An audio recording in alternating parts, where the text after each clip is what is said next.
Hello, I am Brett Dupree, and welcome to my awesome health journey. Today, I am talking about spirituality and personal growth. And as part of Mental Health Awareness Week, I'm going to talk about how it hurt my mental health. Yes, at the age of 26, I decided to change my life forever. That was the biggest year of my life, really. It's almost the day I was reborn. And in a way, I became born again. I became born again into personal growth and personal development. All I wanted to do in my life is live life without shame, and I was sick of being afraid all the time. I had such bad social anxiety that going out and talking to people just freaked me the fridge out, and especially women. I wanted to date, and so going on dates, talking to women was just the most freaked out thing I could do was have a conversation with the opposite sex, and I just wanted to get that fixed. And so I got into eventually personal growth and spirituality and meditation and all that stuff. And something I realized through my years, especially during my depression years, really when I was talking about being depressed, it's 2021. I did a really deep mental dive in my history of personal growth and self development. And I noticed how much I actually use that to feed into my bad habits. And I think it's hard to not. If you're someone who numbs and disassociates, a lot of what happens in personal growth and personal development feed into that because a lot of it is toxic and bullshit, to be honest. Almost all of it is really. It's a bunch of hucksters and grifters trying to make a buck on trying to tell you it's the only way to solve your problem. It's the number one way to solve an issue. See, this is what I've just discovered in my life. I mean, anytime I hear someone say something like "This is why therapy is not working for you," is I know that person is trying to sell me something, and most likely it doesn't do anything but cause harm. I mean, if anyone sells you anything, it should be a tool in your toolbox. Really, you can use this to help you with all the other things you're doing. Not Western medicine is killing you. Come take my silvery bleach and you'll be saved. But the way it helped me numb is because it was able to direct my thoughts into things like my thoughts aren't real, uh, which is helpful, but it also can get you to the point where you just don't deal with anything. Like, I didn't go to the dentist for years, and I used the law of attraction. Even Jerry, of Esther Hicks's husband, even used the story of using the law of attraction. That we went to one dentist, he had 11 calories. Then he got into the vortex and felt happy. Didn't feel right. Then he went to another dentist. He had 0 calories, which told him he didn't need to go to the dentist. Not that the first dentist was a fraud, and you should find good dentists. Dentistry is important. Having a tooth infection can kill you.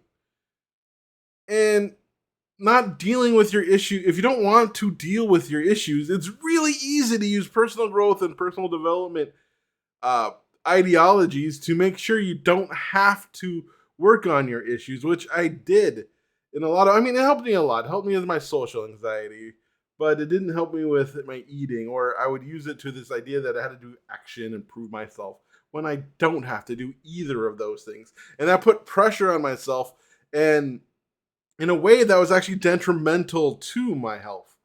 A lot of the aspects of the law of attraction, a lot of the aspects of trying to become the best self that you can be in a way in personal growth can really mess with your mind, especially always trying to find the better feeling thought.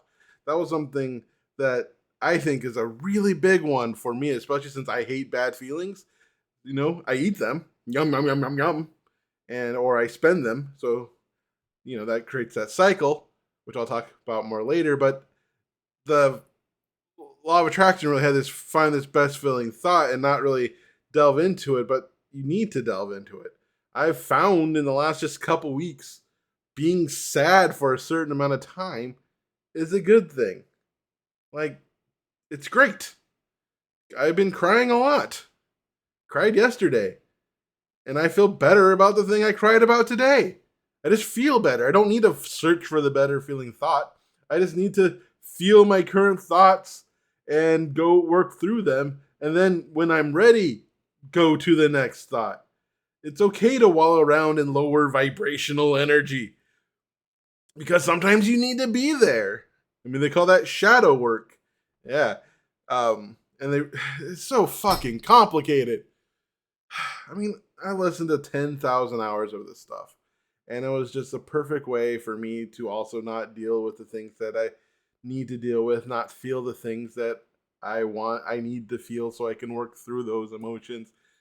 It was a great way to numb my pain with positivity, ruthless positivity, endless positivity, nonstop positivity.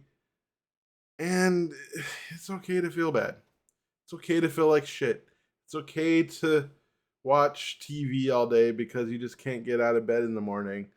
And you don't need to feel bad about it because Bob Proctor said you should do something, or Byron Katie said you should do something and be fine with the Holocaust. It's okay. And you don't need to feel that much pressure. I don't need to feel that much pressure. It's okay to be you. And it's okay to be me, where I am at this moment. The power of now.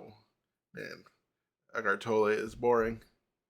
But yeah, basically, really looking into a lot of those things. A lot of it's based on right wing ideology, pick up your bootstraps and Randy and bullshit, or a way to just take ideas and package them to try to give us control in areas where there really is no control, and kind of trick us when we're desperate.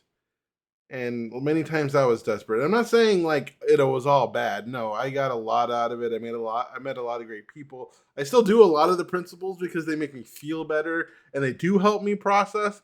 But as long as I use them to help me process and to enhance what I'm doing and not think it's going to fix me if I do that thing, if I recognize the fact that I'm always a work in progress and there's no endpoint to um Brett Dupree. There's no Brett Dupree final edition. Yeah, I am always going to be always being, always becoming. There's always a step to go. There's always a way to feel. I'm always going to have issues. Things that are coming from my past when I was 5 years old, it's still gonna come up and like hit my mind for some reason. Sometimes I feel social anxiety. That happens. And it's fine that it happens. And I didn't fail because I didn't get rid of all my social anxiety. And I don't need to find the better feeling thought at that time to and then feel bad that I can't feel that thought at that time. So yeah, it's just recognizing that it's all okay. And there's no magic bullet. Because to believe in a magic bullet, I have to believe in there's a magic gun. And there's no gun. There's just Brett Dupree.